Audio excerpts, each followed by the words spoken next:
Hello everyone, this is Scott with Hi-Lux Optics. Today I wanted to take the opportunity to talk you through using the TD-3 red dot sight. For mounting it on an RMR cut pistol slide, mounting it on the picatinny adapter, swapping out the battery, turning it on and off, and basically everything else this red dot is meant to do. I'll be honest, this is a pretty straightforward device, so this isn't going to take much time. Let's dive right in. On the screen right now, I imagine that this portion is fairly small. So to help you guys see what's going on, I'm going to use this portion of the screen to present a blown up view of what's happening down here. Let's dive right in. So first, we've got the padding. It's a little jumpy. Let's get that out of the way. We have here the lens cleaning cloth. If you end up touching the TD-3's glass as often as I do, you're going to find yourself using this quite a bit. I would leave it in your range bag for now. We have here the instruction book. You could read through it, or you could follow along in this video or the accompanying blog post to find out just about all the same information. The product registration card. You can mail this in to us, or you can fill this out online at our website. Now we get into the meat and potatoes of it. First off, this is the picatinny adapter that I mentioned earlier. This is going to fit on a picatinny exactly as you imagine that a ring might. Tighten those down and, well, you guys know how picatinny works. This right here is the TD-3 sight. Give you a little view of all the sides. There's the bottom. There's a little bit of Loctite left in here. I had this mounted up earlier, but we went ahead and disassembled the pistol to clean it. And I figure what's a better time to go ahead and replace the battery and talk you guys through how this might work. As you can see here, these are the buttons to control the light levels and to turn it off. This is your elevation adjustment. This right here is your windage adjustment.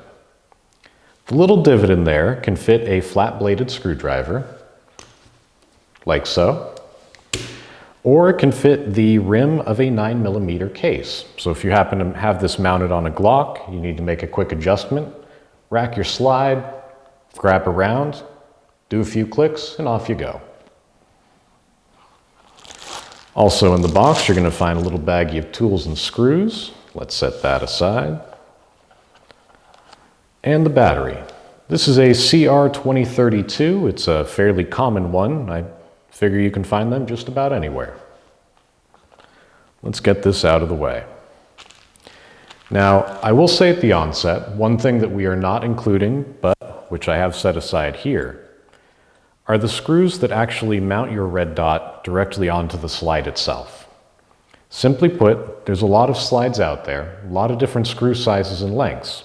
We don't necessarily know what the proper depth, diameter, or thread pitch is for your setup.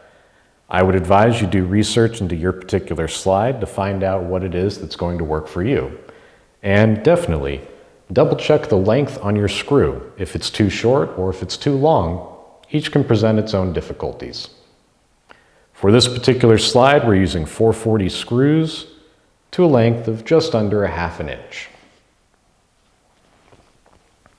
This is the Allen key that goes with those screws, and I'll be using that a little later. Let's go ahead and start with replacing the battery and talking about everything the battery does. The battery in here will last about 50,000 hours. That's going to take a lot of use and a lot of rounds to burn it down. I'm going to replace this one, even though I don't think I've used up even more than 5% of its total value. And let me take a moment to speed up this portion of the video, because these are very small screws and I have fat fingers. And there we go. Once those screws are out all the way, be careful not to lose them. They are very small. Battery drawer slides out just like so. Now, when your red dot is actually mounted on the slide, you won't need to remove the red dot in order to change out the battery. We know that there are some red dots out there that have the battery compartment underneath, and changing it out like that could potentially mess up your zero a little bit. Don't worry about that here.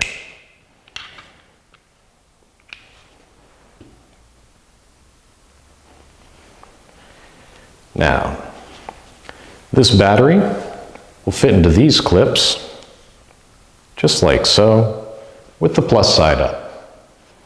Once it's in there, slide that right into the compartment and put the screws back in. I'm going to go ahead and speed on through this portion of the video as well.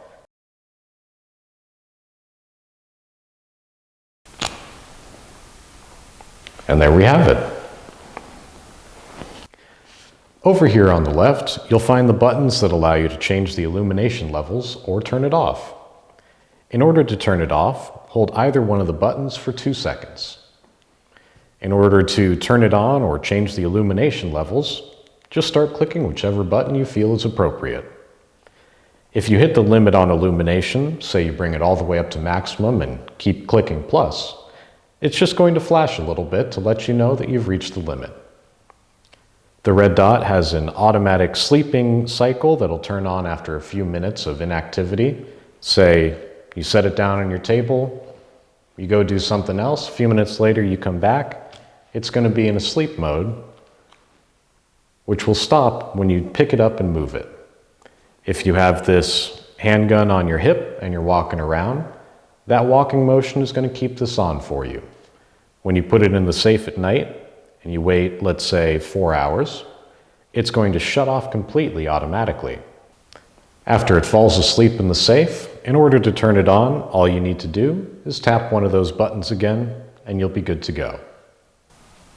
Let's go ahead and get this mounted first on the picatinny adapter, just in case you need to use that, and then I'll finish by mounting it on the handgun so that I can take it to the range and get it zeroed in. Just like so.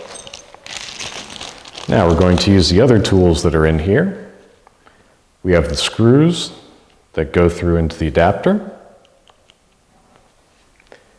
and the Allen key that ties it all together. This right now is probably going to be a little tight for me because I have to clear out some Loctite from when we had this mounted on the Glock. So let me take a moment to push that out. I'm going to speed up this portion of the video, and in a second you'll see these screws all the way bottomed out in this base.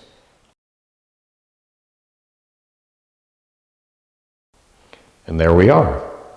Now you could slap this right on an AR, a handgun with a Picatinny rail on top, really just about anything. And like I said earlier, this will work just the same as any other Picatinny piece that you have, a ring, an offset mount, anything of the sort. Tighten those up. This is on your Picatinny, and these little crossing bars will fit in between the teeth to keep this from moving around under high recoil. Now I'll dismount it from the Picatinny adapter, and I'll go ahead and pop it over here on our Glock. Speeding up the video now. And we're through. Now it's time to go ahead and get this mounted up in the way that we're going to be running it at the range. Clean a bit of the dust off that. It'll fit right into that RMR cut there. And like I mentioned earlier, whichever screws you found are the right size for you, go ahead and pop those on in. After this video, I'm going to go ahead and undo these screws, drop a little bit of Loctite in the holes, and tighten it back up. If you're following along at home, this might be a good time for you to put a couple drops of good old blue in there. Don't use the red, my goodness. That stuff is tough to break. Now that that's in, let's tighten them on down. And like you might be familiar with, speeding up the video now.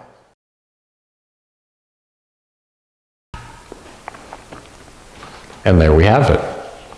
As you can see, the battery compartment, you can go ahead and access this from the side, and you've got a little bit of a lip to help you pull that out. Your buttons, just over here on the left side, they're easy enough to adjust while you're simply looking on through the red dot. I am not left-handed. Let me go ahead and do this the other way. Looking through, you could conceivably click them like this, or however it is that you feel like adjusting your red dot suits you at the time. Like I mentioned before, the elevation and the windage adjustments can fit a 9mm case's rim. They can fit a flat-bladed screwdriver, a old coin, probably even an especially small battery. You get 90 MOA of adjustment on each of these, so that's 45 above and below center. With the red dot mounted up like this, that's plenty enough for you to go ahead and adjust it however it is that you coordinate with your iron sights. Well, there we have it, folks. The TD-3 red dot sight. It honestly will probably take you even less time than this to get it mounted up and sighted in. I realize I've been bloviating a little bit to cover all of the points. If you need any assistance, of course you can call us. You can follow along with the attached links in the description, the blog post with further usage instructions, the instruction manual, and barring all else, if you have a smartphone that can read a QR code, you could scan the QR code here and be taken to pages with further information. In all honesty, what I really recommend is once you get this thing mounted up, take it out to the range, take a couple shots, and you'll probably be good to go right then and there. I hope you all have fun shooting your new red dots, and hey, if you guys have some interesting targets out there, give us a call and let them know what they are. Have fun, and I'm going to drop some Loctite in here, run off to the range and get it zeroed back in. Take it easy.